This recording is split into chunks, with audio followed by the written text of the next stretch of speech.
Barbell Brigade. I'm Gio. I'm Mark Bell. And I'm Mike. You can't say and. No, we're done. No, we're done. All right, question. Silent Mike. Who Don't are worry you? about it. Silent Mike. Mike, the real unfortunately, I Silent have Mike to let you stand go. You're off the team. Uh-oh. Whoa. Okay. So can a person drink? So can a person drink alcohol and still make gains? Absolutely. Yeah, tons. Everyone. Just every ask Mike. every They're top gonna get powerlifter. huge. Every top powerlifter in the world. Oh really? I feel like it. I mean, yeah. Because I remember I played sports, Yeah. and then my coach was, or I played volleyball. My coach was like, "All right, we're gonna have game day tomorrow, so you can't have any alcohol whatsoever." I don't think it's always smart. And We the have to talk question about the amount and like and- composition and a bunch of and things. the question isn't always can you and should you, right? Yeah. Like you Should you then? can you? Yeah. Should you? Probably not. Yeah, it depends on the amount. Could too. could Lou raise the squat to 550, 560 by drinking beer every day or adding a little beer here and there? Yeah, it'll Yeah. probably happen. Is it optimal? Maybe not. Yeah. They show, just look at the review, Alan Aragon, I gotta shout him out again. He does all this stuff though. He Love him. He's the He's fucking great. man. He's very Okay. smart, yeah. Yes, he's Alan, great. you're the man. Oh no, but for real, he did the whole review because he likes to drink beers and whatnot. And they have, looking at the research, if you drink a moderate amount on, occasionally, like 2 to 3 beers, it shows that there's not a huge detrimental effect when it comes to body composition. 2 to 3 beers a day? No, a month, occasionally. a So week? let's say you drink it like a twice a week. week, Yeah, so let's say like a couple beers a week. Like let's add that up or whatnot. Yeah. I think they took actually the research as high as one drink even a day, but they were looking at a small sample size. The general recommendation, like guys, like you go out on the weekend, you want to have a nice glass of wine, it's beautiful outside or whatnot. That's not gonna you're not gonna suddenly lose all your muscle or your strength's not gonna go down. That would suck. Now, getting plastered before a big squat session is another issue, and people that tend to drink on maybe a regular basis where they do it socially, it might pull you away from your goals, right? You're partying too much then, and that's really your lifestyle is the big issue as Right. opposed to the alcohol itself. It'll affect your sleep, your calories you're putting Yeah. in from the actual alcohol Extra itself, calories. and then everyone's eating Probably nachos. dehydrated as fuck too. Right. So there's other factors. Yeah, I mean, it also could act like a diuretic too, and you're gonna get dehydrated, Exactly. and that's really important for training. Like, I think hydration is actually neglected by a lot of athletes. Me too. I know I need to drink more water. I need to drink more water. Real quick.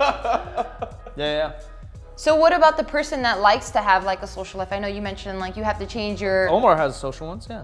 Yeah, and look at this body. It's fucking hot. Anyone can achieve it. Fucking hot. First Wait, so first you year really- of training. Fucking hot, bro. So you're really social? What's that? You're really social? Oh no, so I'll have like when I'm actually like I'm doing a body recomp right now, I'm losing weight. I'll actually try and limit it just because as Mike and Lou mentioned, I actually try and train 6 days a week. So when you do drink the next day, you're a little more sluggish, a little dehydrated and whatnot. But no, over summer, if I'm like trying to gain weight, like be on a lean mass phase, yeah, a couple drinks a week. Absolutely, like probably a Friday, Saturday, like 1 or 2, and it's no big deal whatsoever. I know a lot of individuals that do this. I think people, once again, we just have this stigma or this stereotype when it comes to like bodybuilders, taking everything to the next level. Like, oh, you cannot drink whatsoever. You can't have a Yeah, lot. you can't have a life. Whether Isn't it's- bodybuilding your life, Yeah, bro? whether it's alcohol or food, like I think that's the biggest issue. Is like you can't eat this, you can't eat that. Like Not hardcore enough, bro. I'm like, dude, if it fits your macros, bro. True. Not to talk down on any sort of bodybuilder, but that No. was kind of the first thing that we were all introduced to. And I mean, fitness has grown so much, and the research behind fitness has grown so much that that's where we're coming You drink, from. Lou? I do drink, and I have been freaking hammered before for a workout, and it's the worst feeling ever. You don't have the energy to perform well. You're dehydrated, you're tired, like you're just, everything's gonna feel horrible, at least for me. And I've actually experienced it, I'm sure a lot of you have too, and it's just not ideal for training. Like, and again, just like Omar was saying, it just depends on where you're at in your training, what your goals are. Like, if you're getting closer to a meet, you probably shouldn't be pounding and partying and stuff like that. But I mean, 1 or 2 beers is not gonna hurt you. Just don't be an asshole. Like, Yeah. then it's super easy. You drink? No, I don't drink. I mean, I'll occasionally drink, but I can't remember the last time I drank. Oh, Like, I'm like- not like, Yeah, I have like 2 or 3 drinks a year, so I can't really. Wow. But I have missed 1 session from drinking. I had like 2 beers. Wow. Whoa, I lightweight. Lightweight. Yeah, I woke up. you had 2 beers and then On like a that Friday day. I heard they were Bud Lights. Oh, I don't get the joke. I don't get Bud the Light joke. sucks. It's Bud Light. I don't get the joke. It was an IPA in my joggers. It was an IPA in my joggers and snapback. with So glasses and no so- lenses. Hey, I wear joggers. So 2 beers, and what happened Yeah, during I that know night what that like fucked you up that I much? don't Yeah. really know. I don't know if it was tolerance, dehydration, or Did you whatever. wake up outside of your house? No, Were you no, on the no, side of the no, road? no, no. You have to do the walk of shame the No, next no, day? no, Were I- you roofied? Maybe, because I woke up just feeling like shit. I went to the gym to squat, and I was like, this isn't happening. Just went home. 2 wow. beers. You can do 2 beers and work out, right? I don't know. Okay. See? Lou, you can do that, right? Like you want to feel I great. can Girl do power. that for Yeah, sure. too. Like we're I'll talking be about drink. good. Yeah. Oh, the six pack. Bud Light over here. That's his new I got a nickname. 1-pack, dude. All right, frat boys. So I guess to conclude the conversation. Dad Body 2016. Dad Body 2016, go and ahead, go ahead. anything in moderation is pretty much what you're saying. Well, not anything. let's not go down there. What are you thinking Alcohol about? in moderation. Fine. Just have fun. You got to enjoy the process. I actually have seen guys become disgruntled because they're not getting results, and they take it way too seriously in the sense that like they're too strict with their eating, like they don't have a social life, and then they drop off. Yeah, They don't it's that- masturbate. They're yeah. not doing nothing. Oh, whoa. They have a lot of tension in their loins. In their loins. In their loins. Bringing back Shakespeare. Go on. When you're stressed out, just rub it out. In Dude, public, stress, man. our hands have been touching so much, Lou. That makes me feel good, dude. Now, next thing we should It's a talk whole about, new we topic. should talk about calluses and masturbation. All right, how do you guys set realistic goals? And then this is in the realm of fitness. Kiss. Keep it simple, silly. Stupid. Oh. I say Silly, silly. that's so nice of Silly, you. yeah. In college, they taught me that it was stupid. Well, you went to a rude college. I did. All right. The big one that you want to do, you want to have just realistic goals and set, a timeline for them. So we talk about periodization, we talk about blocks, we talk about trying to quantify what your goals are. So I want to lose this amount of weight by this time. And they have to be realistic, so you have to plan them out. As I was saying before, a lot of people kind of have goals and they think it's A to B, right? Go from here to here, but it's more like A to Z. There's a lot of steps in between, so you gotta break it down. So like, let's say you wanna lose 12 pounds, how long is that gonna take? Oh, maybe 12 to 16 weeks. All right, what are you gonna do in the first 4-week block, next 4 week, like how are you gonna do your like macros, your cardiovascular work? You have to have a overarching plan. You can't just like go in and be like, I'll just kind of keep eating less and hope for the best. How do you know that it's a 4-week block? Like, how does one find out, like, oh, okay, this is a good amount of time to gauge things? So traditionally, Depending on the goal. Yeah, if we look at training as a whole, 4 weeks is a pretty good timeline in order to adapt to a movement, in order to peak for a small little goal that you have. It's enough time for someone, and if you want to do a deload or whatnot. 4 weeks is around that block. Like most blocks, when they write periodization, it's like 16, 12 week, and then 4 week blocks, and a microcycle would be like 1 to 2 week blocks. It's just easy ways to quantify, and like 4 weeks kind of coincides with like a month, so it also kind of works with that. It works with my lunar cycle. Yeah, with my astrological signs. Yeah. Period. But yeah, just My man period.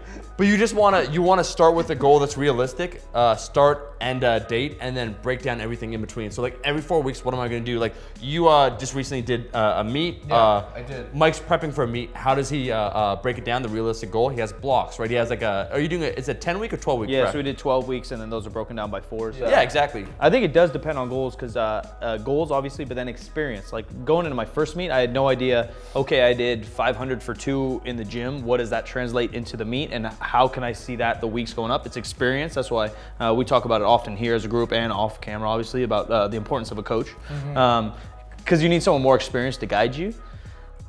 But it's a very common question. Hey, I just pulled 315. Cool. I'm gonna pull 405. Okay. Yeah. You're like, or when could I pull a 5? Think I could pull 405 by September. Okay. Like maybe. I'm not gonna say you can't, because who knows what the hell you're capable of. But why don't we worry about what do you want to do? Why do you want to do it? Okay, I want to up my deadlift. Okay. Step 1. Okay, you want to get your deadlift better. Okay, do you have a meet? If your meet's September, okay, then we can work with that. So now we have this many weeks, this many weeks, this many months to get better at that. And if you just chisel away, you deadlifted 315, let's get 325 in 6 weeks. From 325, let's get 355, you know? And same with fat loss. Like Omar said, you can't go A to B, you have to go fucking, you gotta lose 1 pound. You gotta get your cardio in line, you gotta get your sleep in line. And you worry about the factors and less about the goal. If you think about the why. The habits of what you're doing also too, yeah. Right, Exactly. so I have to do, in my prep, and when I talk to Jeremy Hamilton, who's coaching me, basically what we do is the more sets I can do, the more reps I can do in this self-auto-regulation that he gives me, is I do as much as I can now, because I know it'll help then. Yeah. I'm lifting 400. Building the base for like better performance. I'm just squatting 470 pounds, but the more sets, the more reps I can do now, I know I can squat more then. How much more? What is that? I don't know. But my goal is to squat the most I can then. Yeah. I feel like with a lot of these goals, like although all that is completely true because I actually need it, and I feel like applying all that has actually helped me get to the next level, like the periodization, the 4-week programs, and the deload. But I think that for somebody who's just starting or somebody who's looking to get into it, you know, I think a lot of the times these people are setting really high goals. Like people are walking into the gym and they're like, I want to pull 700. I'm like, okay, well the first thing you need to do is learn how to do the movement. Yeah, learn the movement first. Yeah, let's start with the basics. Yeah, it's about laying out short-term, easy, attainable goals. You know, it's like before you want to pull 700, you need to pull 200. You know, And do it correctly. And that's the thing with people who don't have coaches. It's like you got to set short-term goals that are going to be really easy to acquire. It's going to be a good self-esteem booster. It's going to make it a lot easier to learn and facilitate like the transition from like a novice to like intermediate. You know, you're gonna feel more accomplished like that. Just really easy goals for yourself. So like go to the gym for like an hour or 30 minutes and that's it. You know, just practice with lightweight. Those are really good short-term goals. And then I think once you do learn how to do the basics, then you can learn onto like, you can learn about periodization and just different types of like microcycles, mesocycles, and like different sorts of things as well. It is a complex question because you're, you know, like you said, actually is great. You know, let's dumb it down a little bit. You know, you start talking about like, what am I going to do? What is my goal? Why is my goal? And then what am I going to do today that makes me better? What am I going to do tonight that makes me better? Okay, I'm going to go to bed at 8 o'clock every night. Okay, I'm going to wake up at 6 every night. Or I'm going to go to the gym every day at 5 for 3 days a week to start. Or you know, and it's just, it is hard, and it's just about changing your mindset. You can't start thinking about the end. Paradigm shifts for sure. It is. You got to start thinking about the work and then the habits that build that work, and then you just trust. I talk about a lot, sacrificing for the unknown. Trust that this process gives you the best chance to get this goal. Is this goal guaranteed? No. But you have to do this to get there as much as possible for that goal. Absolutely. And one thing that helps me the most, and something that's super basic but not a lot of people are doing, is actually writing down your progress. Logging Really big. everything. Self-accountability. Because it's like self-accountability, but then, you know, one day you're going to feel really, really good, and then you're going to see on, you know, whatever training log that you have to hit these particular numbers. You're going to be like, man, I don't feel it. But then if you can have something on paper that shows you, well, hey, last week you did this for 3, like, how can you not hit It's such a basic thing that's really, I think, a game changer. It's an emotional thing is the problem. Like you talk about, you showed it to like, I felt weak, like I didn't get a meal in, I don't have my pre-workout, I can't do 225 today. You're like, no, bitch, like I did 235 last Look at that notebook. And also jumping off of that, you can't compare yourself to others. When people try and set goals, like, well, this person achieved it by this amount, well, I should be able to do the same things. Like, man, just focus on your own progress. Self-journey, self-improvement. Yeah, your own level of progress. Easy to say for us in hindsight that have been doing it a while. It's hard when you're in it. You know, like I want to be a world record holder, but especially if you're just starting off. Like again, people walk in there with big egos and not so focused. And and that's the hardest part, is to break away from that ego, because that's a habit that you develop also, like during all of your training, you know. And I think I've done that as well in the beginning of my training. Well, damn, that's some great advice. Hopefully you guys can take something away from this. Good luck on your fitness journey. If you guys have any other questions you guys would like for us to answer, leave them in the comments below. Like the video, share it with all your friends. Until next time.